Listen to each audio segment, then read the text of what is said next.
Be showcasing a Zefra Endymion Guardragon deck profile. So starting off with the monsters, I have two Dark Worms and then the Donut. Sorry, right here. I don't really need to explain this. Dark Worm searches get 0, you just get free plus. And more turbo cards, you run two Abyss Actors, the current Razors. There's just turbo cards to get to your Electromite. You also play 3 Chronograph and then the Time Gazer. The Time Gazer, a lot of people, they call it a break, but it's really not, because if you normal Time Gazer, your Servant is now protected from getting ogred. And then once your Servant resolves, you're protected from hand traps. So yeah, Time Gazer is not a break. Then you play the God card, 3 Servant. If you get this in your opening hand going first, you're gonna win. You also get run 2 Endymion and 1 Jackal King. So I run 2 Endymion and 1 Jackal King because Endymion's Pendulum effect is insane. The fact that you can just remove 6 spell counters from the field and then just non-target pop is amazing. And the thing is, if a lot of people don't chain to an Endymion's Pendulum effect, then it just, yeah, it's too late. They just miss timing, and it just blows up their whole field. You also play 3 Magical Abductors. The reason why I played 3 Abductors and also 3 Servant is because it's super easy to generate spell counters with Zefras, which is the main reason why I'm playing the Zefra build, is because 1 spell card is essentially 3 counters instantly. In terms of the Zefra lineup, I play 2 Zefrath, 1 Zefra Thuban, 1 Zefra Wendy, and then 2 Zefranu. So Zefrath is essentially, it can be either a 1 scale or a 7 scale, so essentially you always have a low or a high scale whenever you search the Zefrath.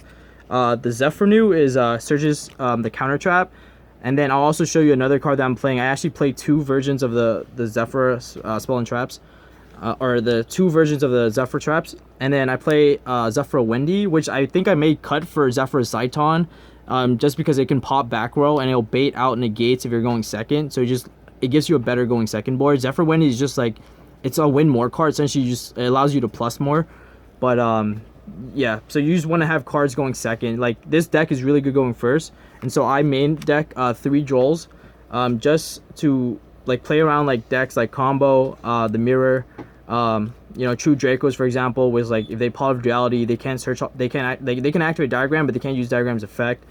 And also Droll is searchable through Magical Abductor. Magical Abductor's normal or monster effect is if you remove 3 spell counters, you can search any level 1 spellcaster, and of course Droll is a level 1 spellcaster. I also main deck 3 more hand traps, which is the Gamma package. Just really good. I think it's the best hand trap. You can also, going first, it's essentially your call by the grave. So if you activate Servant effect and you don't control no monsters and they try to ogre it, you can just Gamma them, and then you can go in Omega and just rip another card out of their hand, so they're automatically neg 2, and then you resolve Servant. I've Omega someone's Super Poly before, so it's pretty good. And then the 1-ofs, I play 1 Destrudo, 1 Eccentric, just because it's essentially it's a, what do you call it? It's a Pankratops going second, or it can also be a MST going second, so it's really good. And then the fact that it goes to your extra deck, you can actually resolve both the Pendulum effect to pop a spell and trap, and you can also resolve the monster effect to Tribute for cost, which doesn't go to the graveyard but goes to the extra deck, which means it can't be called by the grave, and just pop 1 monster in the field. I also play 1 Aether. It's just a target to search off of the Heraldic Link, and then I play 1 Mare just to OTK people. Alright, that's it for the monsters. And then let's go to the spell lineup. You play around like 25 spells in this deck, not including monster spells. And what I mean by that is like Abyss Actors. They're considered monster spells because they leave the pen zone, so it opens up your pendulum zone for other pendulums to take place, which means they also give you more ways to get more counters. So you have 3 Dragon Shrines. You want to see this card in every opening hand just because it essentially gives you access to the Guardragon combo. You just either send the Dark Worm. Going second, Dragon Shrine can let you send Destrudo, which you can like, you know, play through a bunch of negates, and then you can summon the Destrudo and then just go into go into Yazi and then just break their board. So it has good utility going first or second. You play 3 Pot Desires because in 60 cards, it's like, you're barely ever gonna banish your combo pieces. Like, you play 3 of like basically everything except your few 1-ofs. So Desires is like really good. You get a +1 off it. I play 3 Spell Power Mastery. Essentially, it's your 6 Servant. Like I said, there's like a God card. If you draw Servant and Spell Power Mastery, in the same hand, you can play through any hand trap, and if you play uninterrupted, you can end on 7 negates, and I'll show you how to do that. Next, I also play 1 Foolish Burial. It's unfortunately only had 1. I play 3 Call by the Grave. So essentially, I play 6 Call by the Graves, the 3 Gammas, and then 3 Call by the Graves. So essentially, like, you want to make sure that their hand traps don't resolve. Call by the Grave is also really good going first, even if they don't have hand traps, because you can Call by the Grave against the Striker matchup. You can Call by the Grave the Ray. Not only that, let's say in game 2 they side in your Pancratops. If they Pancratops, you can actually just chain Call by the Grave and then negate their Pancratops. So it's essentially another way to like, like play around their 6 cards. And so essentially you don't have to burn a negate to get rid of the Pancratops. You play 1 Terraforming, and the main reason why is because you actually play 3 field spells. So Mystic Mine, Ravine, and then 3 Orca of Zefras, and of course the set rotation. So the Mystic Mine is the Mystic Mine is essentially not a lot of people expect it, and going second, if you can't break their board against like combo, you can at least end on the Mystic Mine, just so that you can stall until you get to your combo pieces. So for example, a lot of the combo decks don't actually play spell and trap removal.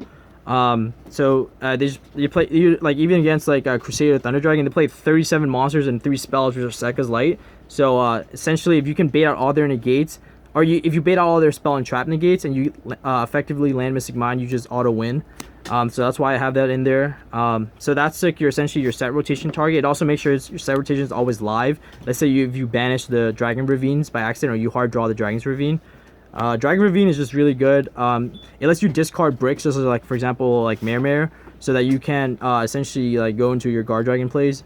And 3 Orca of Zefra, just because it's very versatile. Search any Zefra card or a Zefra monster. The field spell effects that not a lot of people know about also really comes into handy. Oracle of Zefra also lets you search literally any monster in your deck. The way you do that is if you use any Zefra card as synchro material, you can chain link the field spell, and essentially what it does is it lets you put any card, any monster in your deck to the top of your deck. And then if you play cards like Electromite and you pop like, I don't know, one of your Pendulum zones, you can essentially draw the card that you want to like have. So for example, you can even search, that's another way you can like search Droll. You also play 3 Zefra Providence. This card is like essentially your 1 card 3 spell counters. Zefra Providence gives you 1 spell counter from the activation. It gives you the field spell, which gives you another counter, and then it also lets you search Zefrath, which is your 3rd counter. So that's like essentially a 1 card 3 counter combo you can have. And then of course the 2 traps I play is I play the Zefra Divine Strike, which is pretty common in Zefra builds, but the 1 spice I have is Zefra War, and this card is like insane. Again, it's like Mystic Mine. Essentially Zefra War lets you just pop it. It's searchable through the spell card, so that lets you just pop it. The other thing you can do is Zefra War it's also it can be a hand trap if you control 2 Zefra cards in your Pendulum scale. So what you can do is you can activate if you somehow quote unquote break and you draw 2 Zefra cards, you can set both of them or activate both of them, and then Zefra War like let's say a Floodgate for example. So that's really good, and it clears up your Pendulum zone, so you can activate more spells. So Zefra War is like really good. Now leading to like the side deck, or sorry, the extra deck. So I play Auda's Vortex. That's what you summon off of the Guardragon combo. And then I play 1 Abyss Roller, just the Draco matchup. Just so because most of your negates only negate the activation of the spell or trap or monster effects. Sometimes you can negate the stuff in the grave. So you want to make sure you like end on a Abyss Roller on your combos. Your synchros are you play the Yazi and you play the FA John Draxler. The FA John Draxler is just an extra negate at the end of your combo with the Strudo, and then Yazi just lets you break boards like super easily. In terms of your links, so of course you play the 1 of Electromite, the Goat. This card just essentially is like, it's super powerful. So you notice the reason why I play the 1 of Eccentric is because you can search Eccentric through Electromite. And then that just lets you pop like a back row if you're really afraid of like if you think they have, I don't know, Solemn or anything, really. So that's a really good way.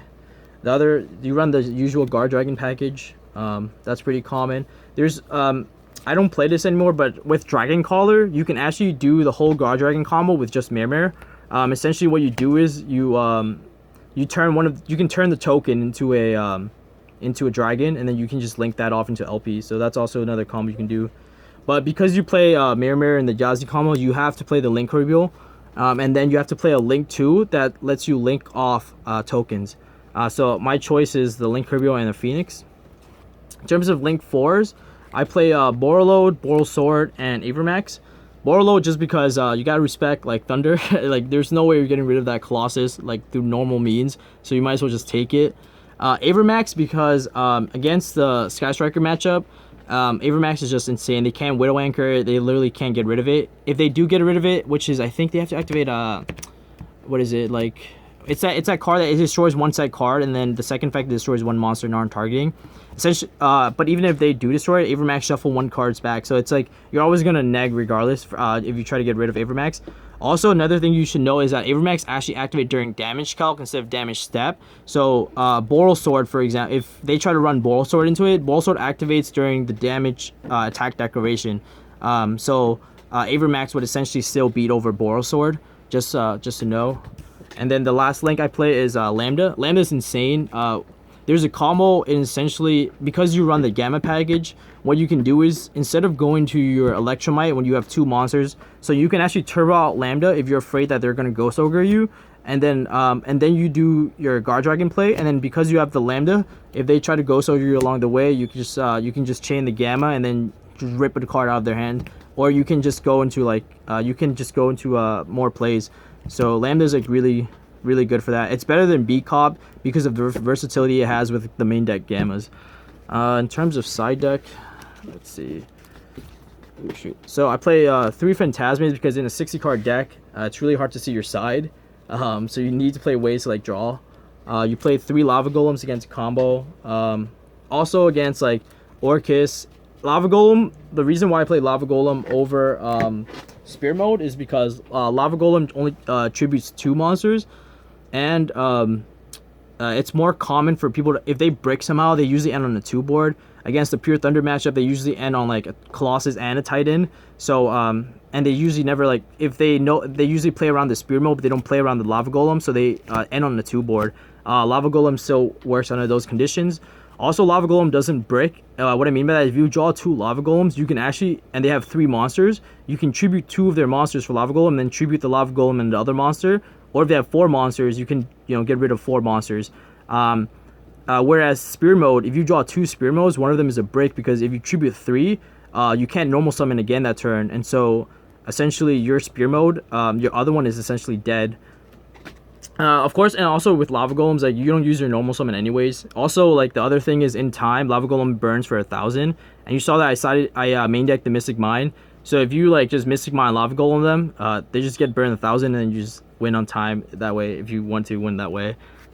There's also 3 red reboots, just because back row is, like, crazy. And also, Solemns at 3, so...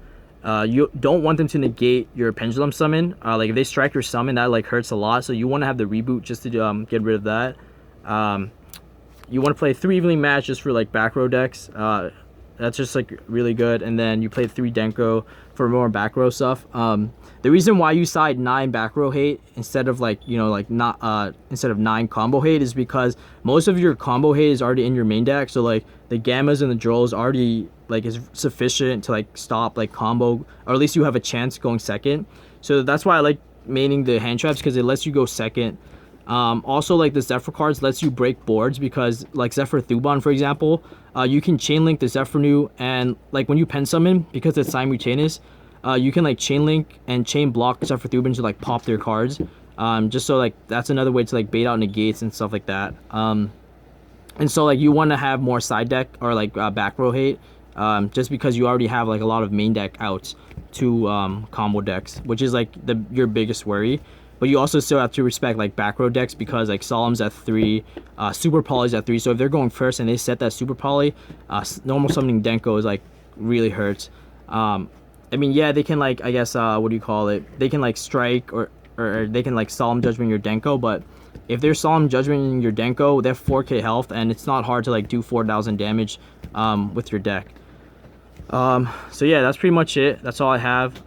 So shout out to like Bimani Lounge. Shout out to like the Toys Game World locals in Jersey City. And shout out to like all the players that's been play testing with me, helping me improve. And yeah, that's pretty much it. Thank you.